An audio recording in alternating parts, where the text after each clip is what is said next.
Todos nós desejamos somente coisas boas, não é mesmo? Saúde, conforto material, sucesso no amor, realizações profissionais, bem-estar familiar. E vejam bem que nós não estamos aqui citando aqueles desejos mais mundanos. Luxo, fama, poder e gozos máximos em tudo. Entretanto, nem sempre isso acontece. Aliás, bem poucos privilegiados, entre aspas, conseguem isso.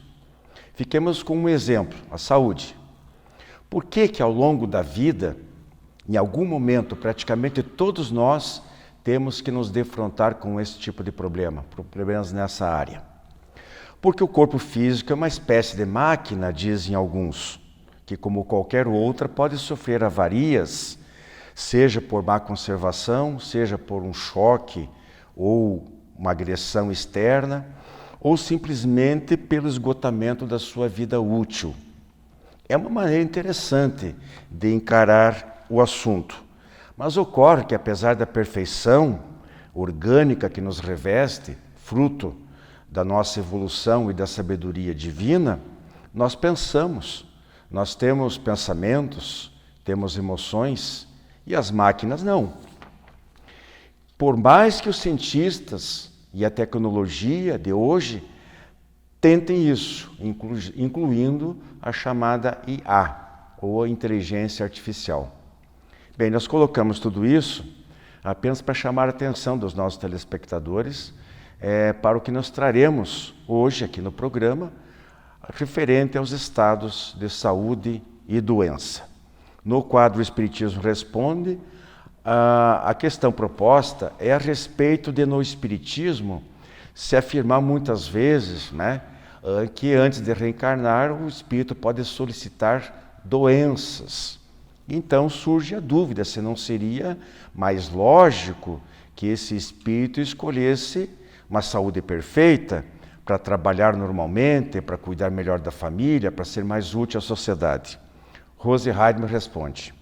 E depois, nas razões dos fatos, eu voltaria para falar sobre as origens, ou no caso, outras origens das doenças, uma vez que nós estamos acabando de ver uma delas, que eu acabei de citar. As enfermidades constituem castigo ou punição de Deus? Ou a culpa cabe somente ao próprio indivíduo? Acompanhe atentamente o nosso programa a partir de agora, que começa com Nós e o Mundo, e o tema Pão do Espírito.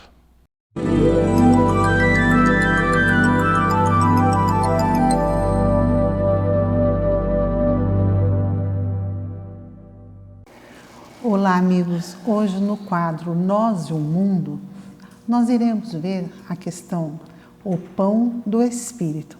E para conversarmos, eu, Maria Ana, junto com a nossa querida Rose. Então nós iremos recordar a passagem que está em João, quando Jesus afirma que Ele é o pão da vida. De que pão Jesus estava se referindo? O pão material? Mas em outra passagem também, Paulo vai dizer que não só de pão vive o homem. Então nós paramos para pensar, Rose? Que pão é esse? Nós lembramos que existe o pão da matéria, o pão delicioso, fofinho, que nós que já não pode comer porque engorda. Tem essa questão também. E o pão que Jesus estava falando, que era o pão do Espírito.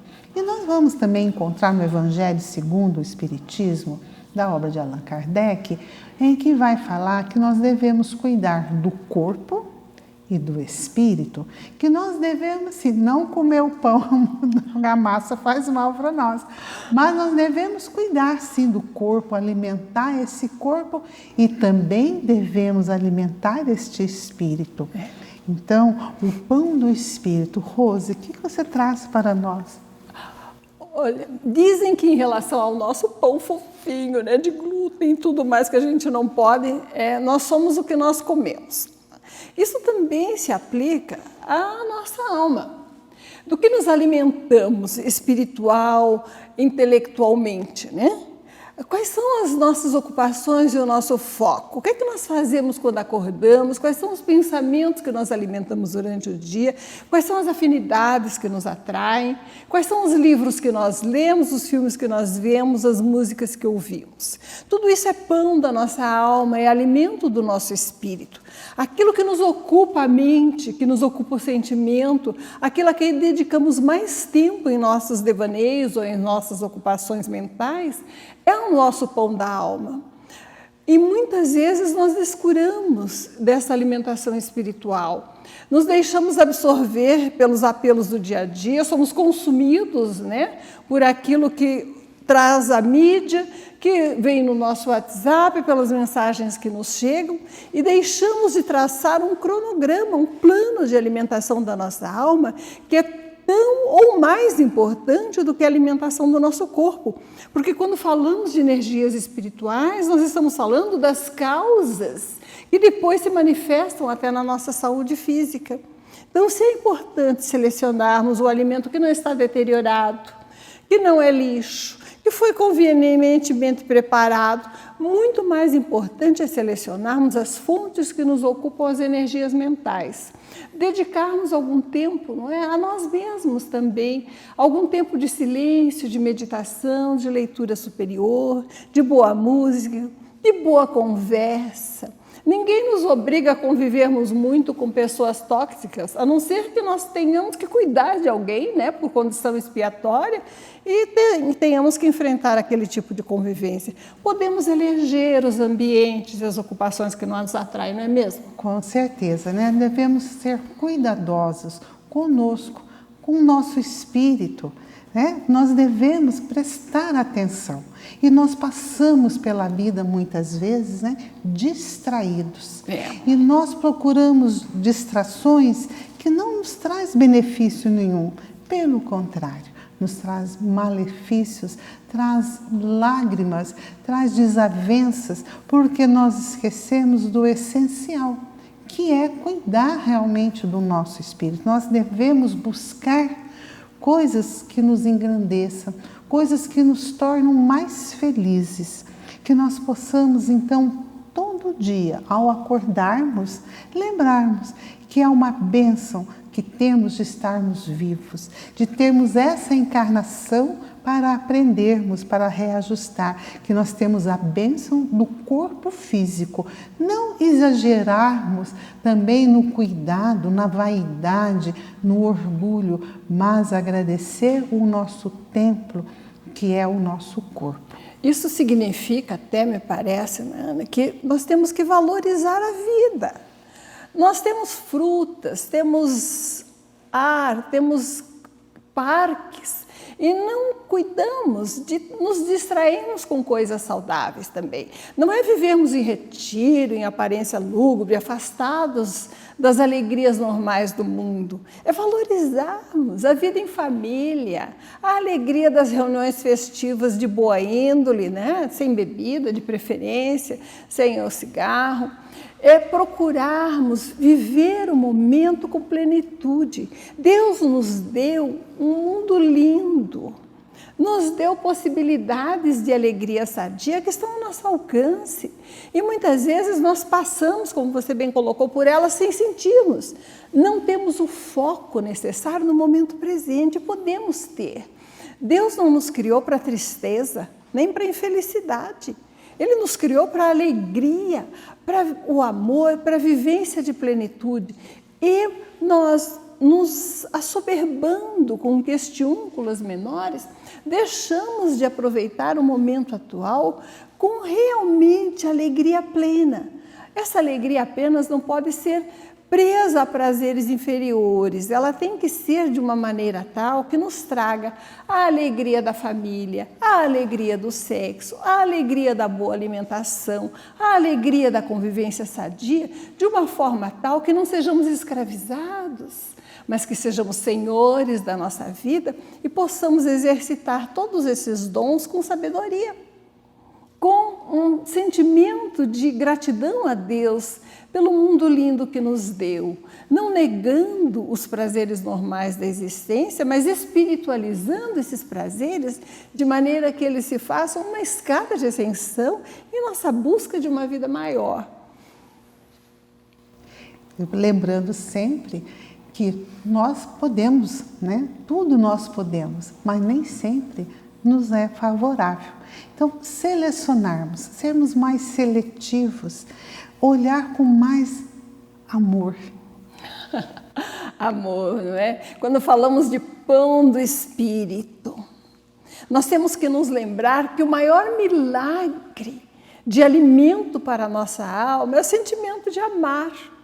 Não é nem sermos amados, é a capacidade de amar. O Evangelho nos coloca que quem ama tem ligeiros os pés, né?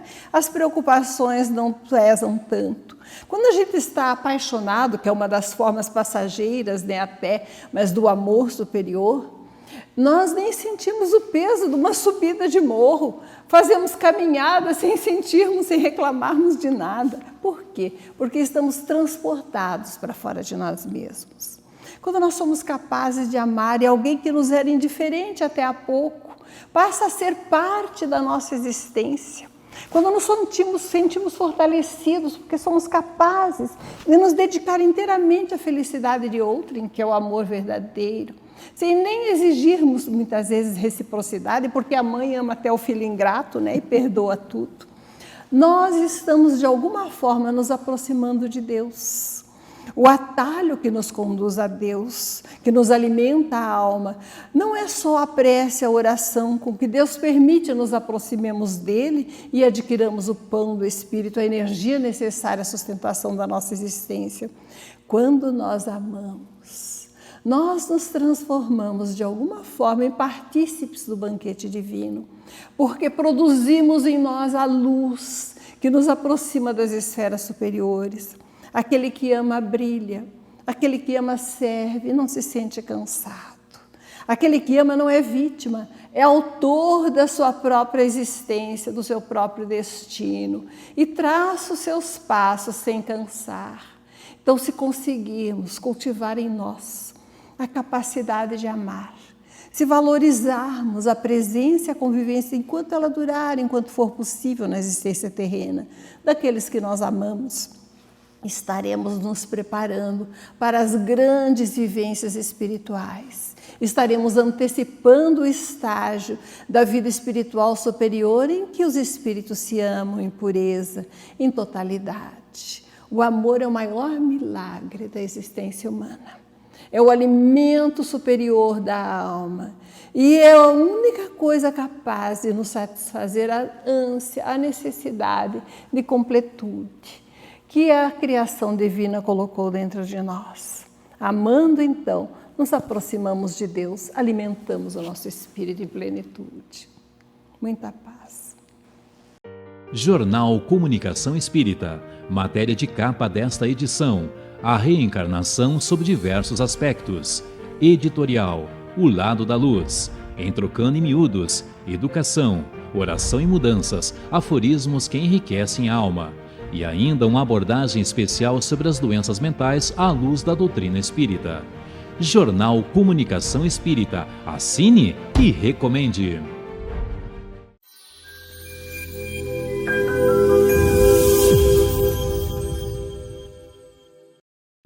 Olá, amigos.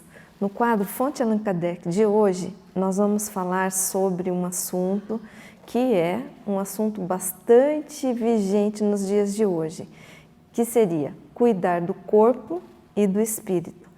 Nos dias de hoje, vivemos um momento que, segundo a psicologia, por exemplo, é chamado Zeitgeist, que seria o espírito do tempo, seria o que está sendo falado com mais frequência.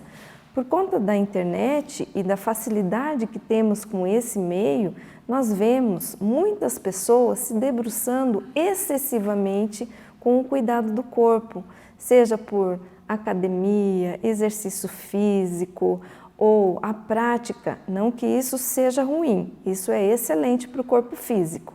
Porém, muitas vezes nós nos esquecemos de cuidar também do espírito, cuidar dos nossos pensamentos, cuidar daquilo que é a verdadeira vida, a vida espiritual. Quando nos debruçamos muito para um lado, nós estamos com um pensamento que, ainda segundo a psicologia, podemos chamar de dicotomia, são os extremos, o chamado pensamento 880. Se exagerarmos no cuidado do corpo físico, veremos algumas coisas que podem ser consideradas até bizarras nos dias de hoje, como o excesso de intervenções cirúrgicas, aplicações de produtos para aumentar, por exemplo, o lábio, ou então para não ter nenhum tipo de ruga no rosto. Não que isso seja errado, mas precisamos entender que o excesso sempre precisa ser avaliado. Bem, o cuidado do corpo físico aqui seria, cuidar do corpo seria nós cuidarmos da nossa alimentação, de nutrirmos o nosso corpo, para que estejamos sempre preparados para a jornada terrena, para que a gente consiga, minimamente, vivermos adequadamente e cumprirmos a nossa missão aqui na Terra. Então, nós vamos evitar alimentos gordurosos, açúcar e sal em excesso, e vamos ter uma alimentação mais equilibrada, com mais nutrientes. Vamos cuidar dessa ingesta alimentar. Vamos cuidar também de outros aspectos físicos, como, por exemplo, não exceder nos exercícios, causar lesões, Muitos esportes são radicais, causam lesões, a pessoa acha bonito, ou gosta de fazer, ou pratica aquilo com o coração, mas acaba se excedendo. Então, o cuidado com esse corpo faz parte da nossa responsabilidade. O cuidar da mente é a parte mais importante. Os dois, mente e corpo, são interligados. Então, nós não teremos um corpo saudável se a nossa mente não estiver saudável. Se nós adoecermos mentalmente, se nós tivermos transtornos ansiosos, se nós cairmos para depressão ou outros tipos de transtorno, por exemplo, os transtornos de ordem alimentar, nós provavelmente não estaremos em condições de cuidar também do nosso corpo físico, porque ambos estão interligados. Aqui no Evangelho segundo o Espiritismo, numa parte do capítulo 17, que é o capítulo Sede Perfeitos, nós temos cuidar do corpo e do espírito. E eu gostaria de finalizar essa fala com uma pequena leitura. Diz assim, no final desse trecho, diz: amai, pois, vossa alma, mas cuidai também do corpo, instrumento da alma. Ignorar as necessidades que são determinadas pela natureza é ignorar a lei de Deus. Não castigueis vosso corpo pelas faltas que o livre-arbítrio lhe fez cometer, das quais ele é tão responsável quanto o cavalo mal dirigido pelos acidentes que causa. Assim, sereis mais perfeito se, martirizando o corpo, não vos tornardes menos egoístas, orgulhosos e poucos caridosos com o vosso próximo? Não, a perfeição não consiste nisso. Ela está toda contida nas reformas a que fareis vosso espírito passar. Dobrai-o, submetei-o, humilhai-o, mortificai-o. É este o meio de torná-lo dócil à vontade de Deus e o único que conduz à perfeição. Nesse caso, então, precisamos sempre atentar para esses dois pontos. Precisamos sim cuidar do corpo, não em excesso. Precisamos cuidar do nosso espírito, da nossa mente, da nossa saúde mental. Eis o caminho para o bem-estar. Muita paz, amigos. Jornal Comunicação Espírita. Matéria de capa desta edição: a reencarnação sob diversos aspectos. Editorial: O Lado da Luz. Em Trocando em Miúdos: Educação, Oração e Mudanças, aforismos que enriquecem a alma. E ainda uma abordagem especial sobre as doenças mentais à luz da doutrina espírita. Jornal Comunicação Espírita. Assine e recomende.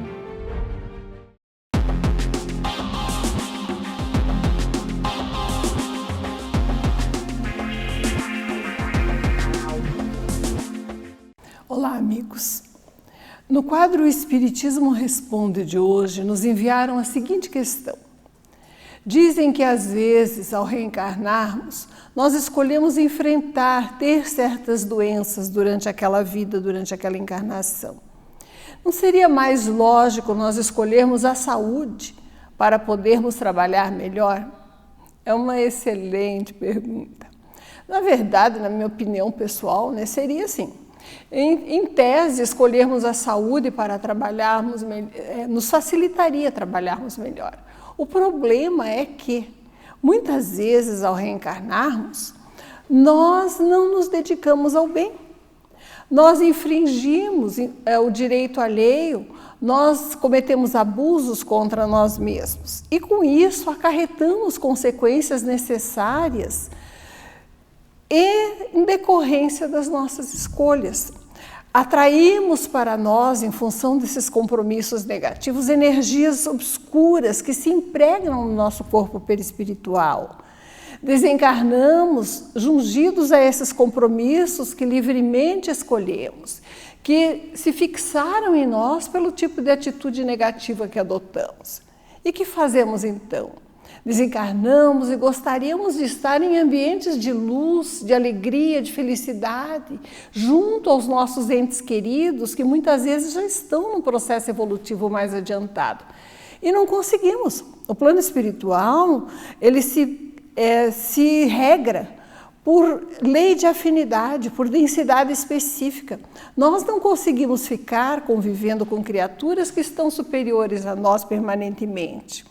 Nossa densidade vibratória, o tipo de perispírito que nós construímos para nós mesmos não nos permite.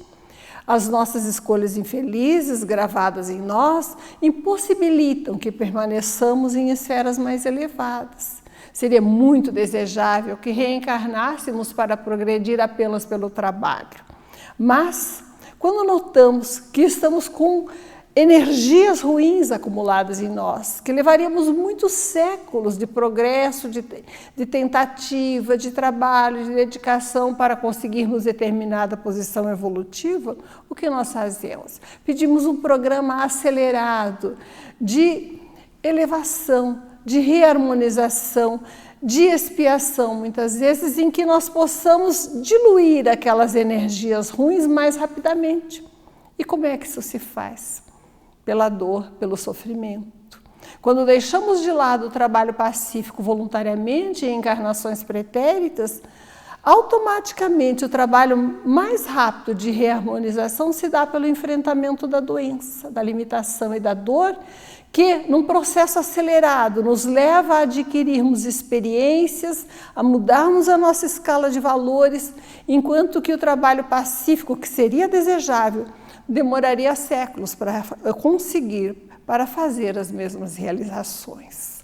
É por isso que a dor, a doença, a expiação são necessárias ainda, porque nós livremente assumimos compromissos negativos que demoramos depois a enfrentar, a ultrapassar e a adquirir experiências que nos levem a não repeti-los. Isso é mais fácil de aceitar, às vezes, para nós mesmos, é difícil de enfrentar quando temos crianças que já nascem jungidas a processos doentios, dolorosos, que às vezes até levam à desencarnação prematura. Mas temos que entender que o espírito que nos chega ao lar é milenar, com compromissos próprios, e que se nos escolheu para sermos pais numa reencarnação de expiação dolorosa, às vezes de curta duração, é porque confiava no nosso amor, capaz de sustentá-lo naquele processo breve que visa regenerar suas energias do corpo espiritual e a permitir que tenha depois uma vida plena e feliz em outra encarnação, ou cara que ascenda rapidamente no plano espiritual, se liberando dessas cargas tóxicas de energias ruins que acumulou voluntariamente em vidas anteriores. A dor, assim, a doença que nos atinge, que escolhemos enfrentar em determinadas vidas, visam a nos liberar mais rapidamente para o processo de evolução pacífica pelo trabalho. Muita paz.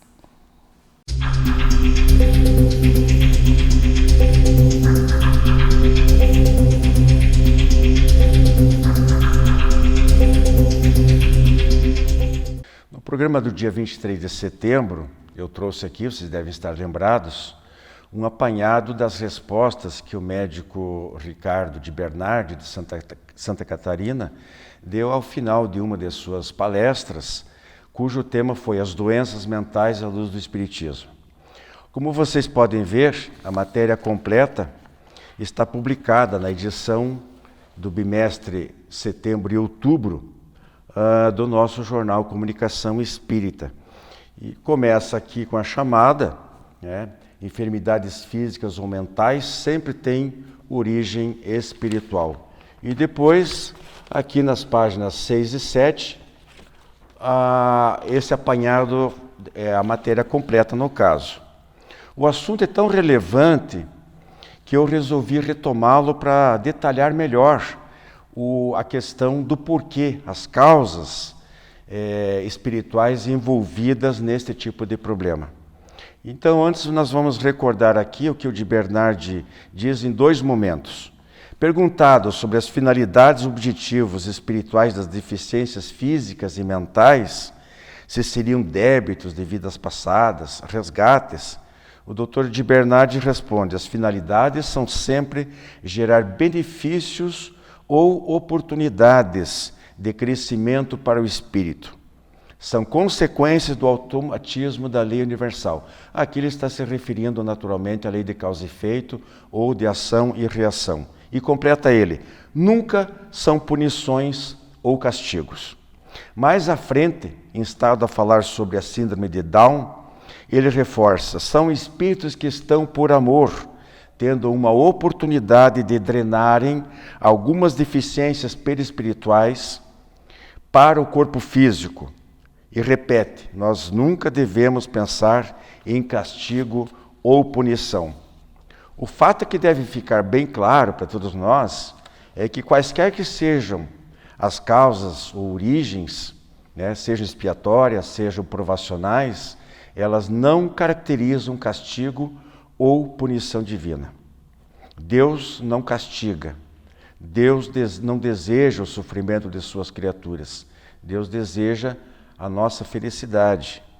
Mas para alcançá-la, nós temos que nos desfazer das nossas deficiências.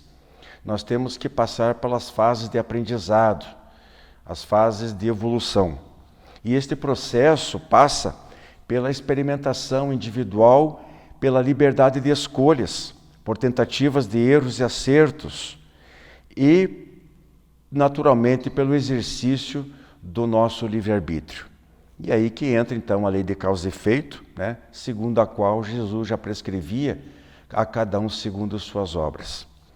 Se nós conseguíssemos plantar somente boas sementes, nós teríamos a colheita também somente de bons frutos.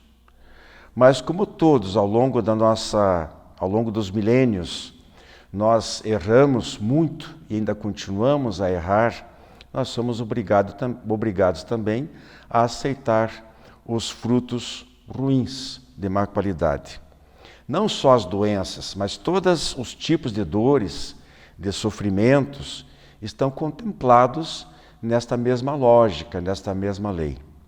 As doenças congênitas, hereditárias ou adquiridas representam, como diz o Dr. Bernardi, uma forma de drenagem de energias malsãs do corpo perispiritual ou corpo espiritual, segundo Paulo, né, para o corpo físico, promovendo a cura definitiva de dentro para fora, de desequilíbrios, né, ou abusos gerados por nós em algum momento da nossa trajetória evolutiva.